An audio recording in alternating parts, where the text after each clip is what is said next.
Alright, so today we are going to talk about Chapter 3, Section 4, Providing a Safety Net. And this is going to cover all of the programs and assistance that the government provides to the citizens and the economy to keep it stable and healthy. How does the government help the poor? To help the poor, government programs take money from some people and redistribute it to others. These programs include the welfare system, cash transfers, in-kind benefits, medical and educational benefits, and grant money. And we'll go into further detail on all of these programs later on in the video. Right now we're going to talk about the poverty problem, and this is actually a problem affecting America today. And this is because in a free market, which is our economy, the wealth is spread unevenly throughout society, which leaves some people below the poverty threshold. The poverty threshold is determined by the federal government and adjusted periodically, usually in consensus with the census. So after the population is determined for an area and income levels are determined by the census, they readjust the poverty line, but they can adjust it in between censuses as well. And in 2006, the poverty threshold was $13,896 for a single parent with one child. And just to give you an overview of what that parent would have to pay for with that $13,000, I have a little bit of information for you. They would have to pay for rent or mortgage, utilities, car insurance, health care, gas, food, clothing, as well as child care. And with $13,896, that would cover very, very little of these necessities.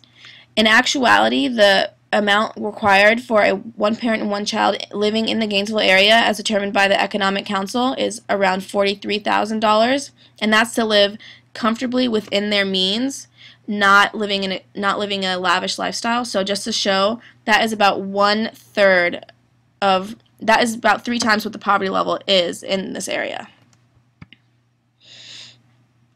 And the government does provide safety nets to these groups, like the very young, the very old, the sick, the poor, and the disabled through various federal, state, and local government programs.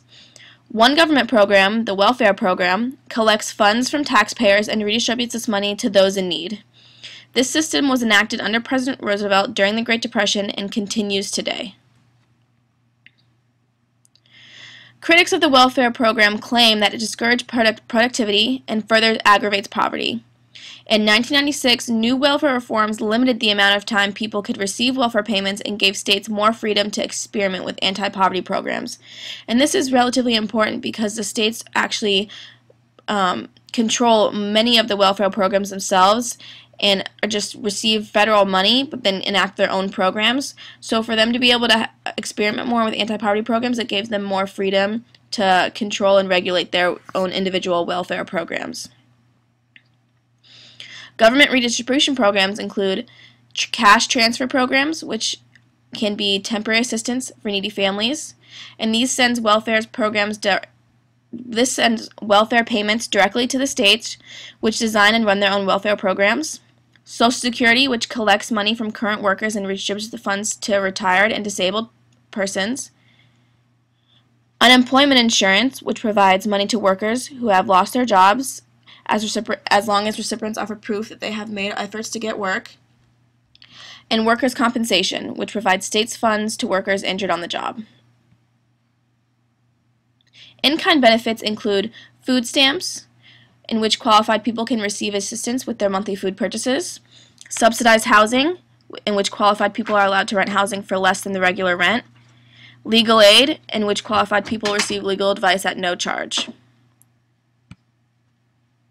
The government also provides health care to the elderly, and the disabled, and the poor, and that is Medicare and Medicaid respectively, and children who are uninsured.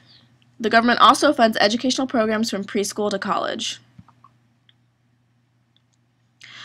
Encouraging private action. Federal tax laws allow both individuals and corporations to take tax deductions for charitable donations.